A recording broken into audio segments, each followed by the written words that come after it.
बांग्लादेश में हिंदुओं पर लगातार जुल्म ढाया जा रहा है। मोहम्मद यूनुस के साथ कट्टरपंथी मिलकर लगातार हिंदुओं को टारगेट कर रहे हैं। इस बीच भारत और बांग्लादेश बॉर्डर पर भी टेंशन बढ़ गई है। पाकिस्तान और चीन के चक्कर में बांग्लादेश की यूनुस सरकार ने नापाक हरकत की है।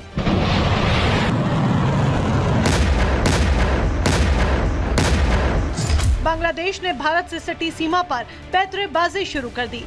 यूनुस सरकार ने तुर्की से 10 बायर कतार TB2 किलर ड्रोन खरीदे हैं और उसे भारत की सीमा पर तैनात किया है। तुर्की का ये ड्रोन भारत की सीमा पर नजर रख रहा है। 6 ड्रोन की डिलीवरी चिटगांव में की गई है, बाकी 4 की डिलीवरी अभी बाकी है। भारत से सटी सीमा पर बांग्लादेश ने ड्रोन को तैनात कर भारी गलती कर दी। भारत भी बड़ा जवाब दे सकता है।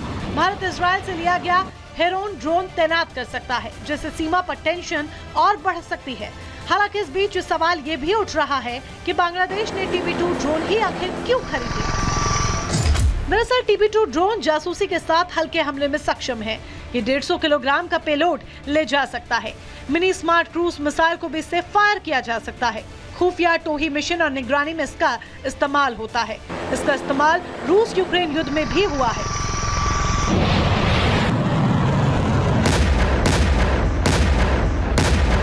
इधर जानकारों का दावा है कि पाकिस्तान बांग्लादेश का इस्तेमाल कर रहा है।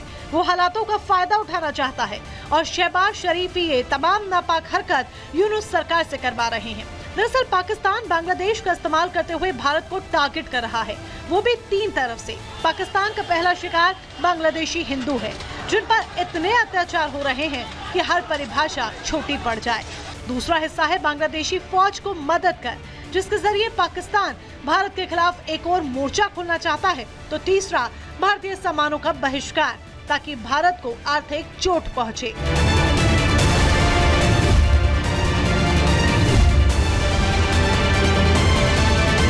यूनुस सरकार को अपना देश में संभालना मुश्किल हो रहा है, लेकिन वो चीन और पाकिस्तान के इशारे पर उछल रहा है और भारत जैसे करीबी दोस्त के खिलाफ साजिश रच रहा है। वो भूल रहा है कि चीन और पाक की शह पर जो गलती कर रहा है वो उसे बहुत भारी पड़ने वाली है। Bureau report, Republic Bharat. तो इस रिपोर्ट के जरिए आपने देखा कैसे बांग्लादेश साजिश रचते हुए नजर आ रहा है, लेकिन दूसरी तरफ भारत भी बदला ले सकता है। भारत भी हेरोन ड्रोन से जवाब दे सकता है। भारत के पास इजराइल से खरीदे गए जो ड्रोन है, हेरोन ड्रोन, वो है। अब जमीन से 15 किलोमीटर की ऊंचाई पर ये ड्रोन उड़ सकता है, इसलिए हम कह रहे हैं कि भारत भी काफी ज्यादा ताकतवर है। अधिकतम इसकी स्पीड की अगर बात करें तो 400 किलोमीटर प्रति घंटा इसकी स्पीड है। हेरोन ड्रोन की जानकारी आपको दे रहे हैं और दुनिया का सबसे हाईटेक और खतरनाक ड्रोन में से इसको माना जाता है। हेरोन ड्रोन की बात करें तो फाइटर प्लेन की तरह काम करता है ये, और ड्रोन हवा से हवा में वार भी कर सकता है, एयर टू एयर वार कर सकता है, और एक बार फिर से ये 36 घंटे तक काम कर सकता है। इसलिए अगर किसी भी तरह की हरकत करने की कोशिश बांग्लादेश करता है तो भारत भी जवाब देगा, और भारत अब की बात जवाब देगा हेरोन ड्रोन से। लेकिन आपको बता दें कि इस पूरे मामले को लेकर भारत कितना ताकतवर है, रक्षा विशेषज्ञ क्या कह रहे हैं, एक बार आप ये भी सुन लीजिए। मेजर कॉज ऑफ कंसर्न है वो सिक्योरिटी कंसर्न है, और बांग्लादेश कहीं न कहीं वो ड्रिफ्ट हो रहा है, जिस तरह से वो रीसेट कर रहा है पाकिस्तान के साथ में और जिस तरह से इंफ्रास्ट्रक्चर बन रहे हैं। तकरीबन टोटल बॉर्डर जो है बांग्लादेश का भारत के साथ, वो देखिए वेस्ट बंगाल को यदि हम लेते हैं, असम का कुछ हिस्सा है, मेघालय है, त्रिपुरा है और हमारा मिजोरम है, वो 4096 किलोमीटर्स टोटल है। और इसके ऊपर में उनकी एक्टिविटीज़ जो हो रही हैं, मिलिट्री इंफ्रास्ट्रक्चर वो बनाना शुरू कर दिया है। उसके बाद इस इलाके में, इस बॉर्डर एरिया में, वो जो TB2 ड्रोन्स हैं जो टर्की से उसने एक्वायर किए हैं, उसको डिप्लॉय किया हुआ है। तो ये जो चीज़ें हैं वो आपको एक क्लियर कट मैसेजेस दिखा रही हैं। के सिन्हा रक्षा विशेषज्ञ को आप सुन रहे थे। तो एक तरफ टर्की से यहाँ पर ड्रोन खरीदते हुए बांग्लादेश नजर आया, लेकिन दूसरी तरफ पाकिस्तान से भी खरीदे। अराजकता से इस वक्त पाकिस्तान जूझ रहा है। आपको बता दें कि बांग्लादेश ने पाकिस्तान से हथियार खरीदे हैं। 1971 के बाद पहली बार पाकिस्तान से हथियार खरीदे गए हैं बांग्लादेश की तरफ।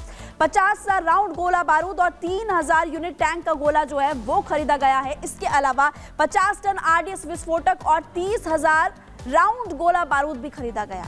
शेख हसीना के समय खरीदे गए ऑर्डर से ये बहुत ज्यादा है।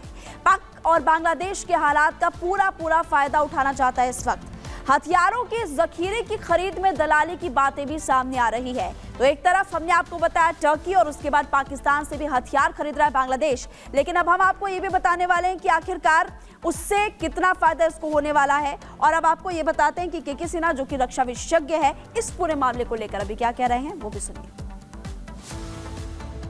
देखा गया है जमीन के ऊपर में बांग्लादेश में जब से तख्ता पलट हुआ है और ऑस्टेड हुआ है शेख हसीना का, खास करके जुलाई और अगस्त के अंदर में जो हिंसाएं हुई हैं, उसके बाद लगातार अभी तक नवंबर में बहुत ज़्यादा ही ये anti India protest, anti India activities चल रही हैं। हिंदुओं के ऊपर अत्याचार के साथ जो एंटी इंडिया एक्टिविटीज़ हैं, उसमें एक और नई चीज़ आई है कि वो न्यूक्लियर एम्ब्रेला वो चाह रहा है कि पाकिस्तान से उसको ले लें।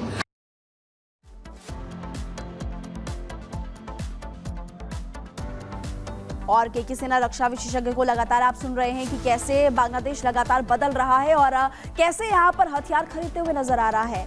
और आपको ये जानकारी दे दें कि पाकिस्तान प्रेम जो है मोहम्मद यूनुस का, वो कैसे बढ़ रहा है, वो भी रक्षा विशेषज्ञ जानकारी दे रहे हैं।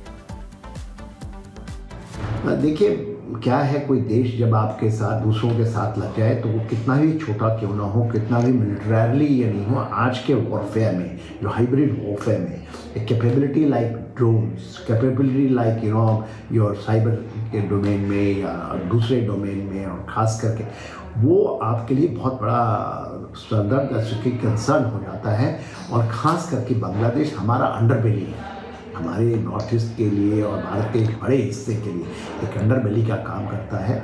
और यदि हम सिलीगुड़ी कॉरिडोर या सबको लें तो एक बहुत बड़ा सिक्योरिटी चैलेंज उभर के आ रहा है।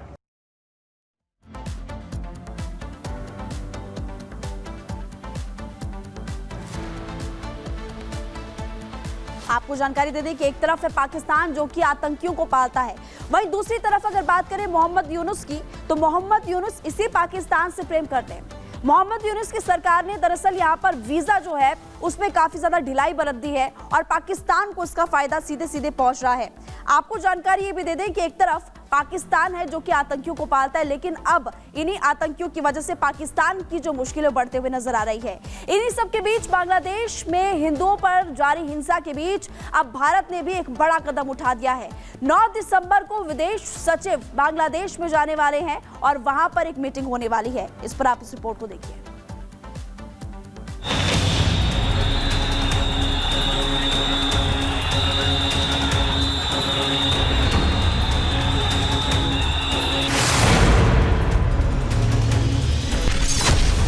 बांग्लादेश में कट्टरपंथी जलती हिंदुओं की बस्ती,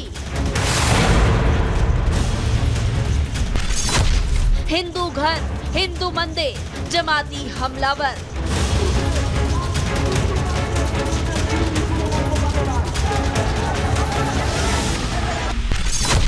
यूनुस जमाती ए, हिंदू अनसेफ। बांग्लादेश में चाहे कोई भी राज्य हो, शहर या मोहल्ला हो, कहीं भी हिंदू और अल्पसंख्यक सुरक्षित नहीं है। लगातार हिंदुओं को चुन चुन कर हमला किया जा रहा है, उन पर अत्याचार खत्म होने का नाम नहीं ले रहे हैं।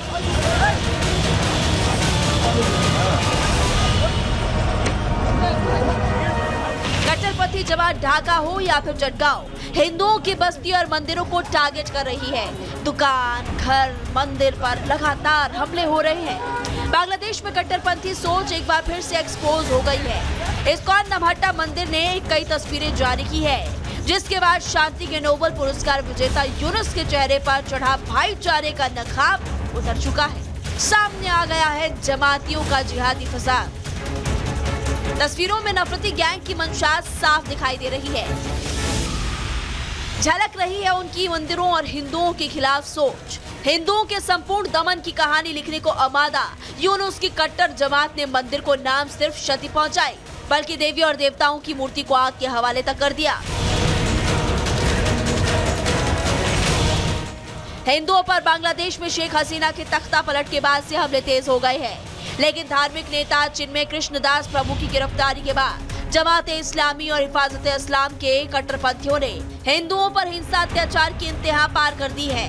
अब इस पर राजनीति भी तेज है। पड़ोसी देश में हो रही हिंसा को लेकर मायावती ने कांग्रेस सरकार को जिम्मेदार ठहराया।